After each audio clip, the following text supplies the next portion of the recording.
кыскача комментарий берип коесузбу азыркы кырдаал боюнча? Азыркы кырдаал боюнча Россия Федерациясынын жараны Кудайдан жөө ачкан, башкалардын мүлкүн тартып алууга катышып келген, соттон башы чыкпаган, ар дайым бир ушул чуулгандуу жерлерди аралашып жүргөн фамилиясы. Маевский деген репутациясы өтө бузулган, жана биздин бияктагы Абдулла Юсуповдун экинчи түрү да, ошону колдонуп 7 жыл мурун мен акча бергем деген бир эле ошонун сөзү менен кылмыш ишин козгоп коррупция деп кармап атат.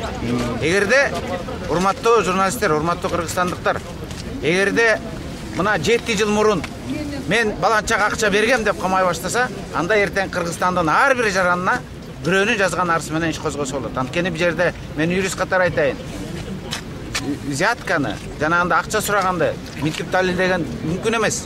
Ошондуктан бул нерсе ошо 7 жыл өткөндөн кийин, 7 жылдан кийинки Кудайдан жөө ачкан, баскан жерине чөп чыкпаган адамдын алып келип жаздырып кылып атканы бул айдан ачык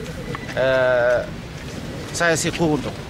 Мына азыр бизге жеткен маалыматтар боюнча Өмүрөк Тишкешев ичинде тергөөчүлөрдүн баарына далилдеп атат дейт. Андай эмес экенин жанагы фактылардын баарын коюп. Ошондуктан Өмүрөк Тишкешев Текебаев ошол маалда Роза Исакуловна Отунбаеванын орун басары анын мындай өзүнүн ыйгарым укуктарында конституцияны гана жазуу болчу. Ал экономикалык маселелерге кийлигишкен эмес, жана ал маселени каалаган мындай жасайм деген күнү дагы жасай алмак эмес. Ал бүгүн болбосо эртең, эртең болбосо бүрсүгүнү болбосо 3 жылдан кийин, 5 жылдан кийин тарых үчүн, адилеттүүлүк үчүн мунун баары далилденет. Анткени мына 7 жыл өткөндөн кийин, 7 жыл кайда жүрдү ал? 7 жыл эмне кайрылган жок эле? 7 жыл эмнеге ал башка чуулгандуу иштерде жүрүп мага аралашкан эмес эле? Демек ал ушул биздин биякта укук коргогандар менен Маевскийдин ортосундагы соодалашуу болгон. Бунун акыры каяка барат деп ойлойсуз сиз? Мунун акыры биз сот аркылуу өзүбүздүн ошол Өмүрөк Тишкешев Текебаевдин менин жана кол коскон кылмыш иштери боюнча биз өзүбүздүн күнөөбүз жок экенибизди биз далилдейбиз. Биз эл аралык сотторго чейин жетебиз. Анткени бүгүн кеп ал Текебаев, Шыкмаматов, Саляновада эмес. Биздин трагедияда эмес. Бул жалпы демократия, жалпы сөз эркиндиги, жалпы сын айткан. Эртең мына ар бир адам сын айта албай калса эмне болот? Ошондуктан мыйзам баарына бирдей иштеш керек. Мыйзам баарына бирдей болуш керек. Жана мыйзам ушул оппозицияга, саясий атаандаштарга карата пайдалануу бул Кыргызстандын демократиялык багындагы артка чегинүү деп эсептелет. Ошондуктан урматтуу коомчулук, урматтуу журналисттер, бул иш жасалма жана бул иштин артында саясат жана саясий өч алуу турат. Башка эчтеме жок бул жерде. Анын айтканы жана түз көрсөтмө катары бул юридикалык күчкө ээби же? Юридикалык күчкө ээ эмес. Эгерде ушул эле аналогия менен урматтуу кыргызстандыктар ар бирибизди арыз менен ушинтип камаса болот. Мисалы үчүн мына сизге мен 7 жыл мурун $100,000 бердим дейт бирөө. Анан анда камаш керек. Ал эч кандай юридикалык далили дагы өзүнүн мындай бир негизи да жок.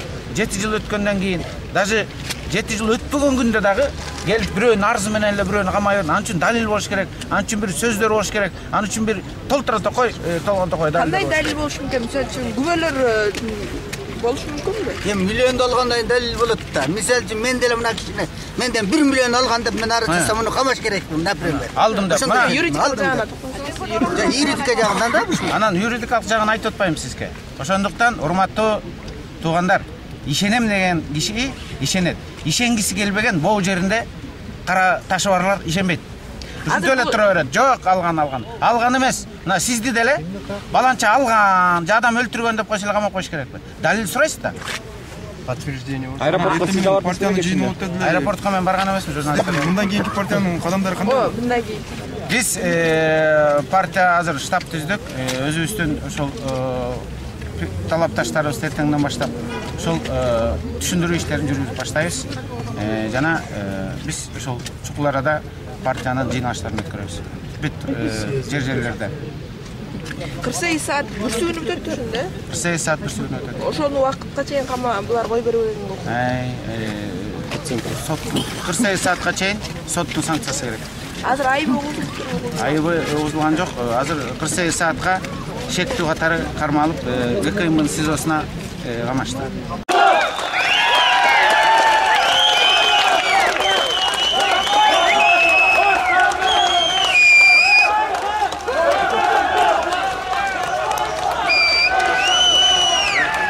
temalar azırkıga çeyин murttan beri ulanıp gele жатат.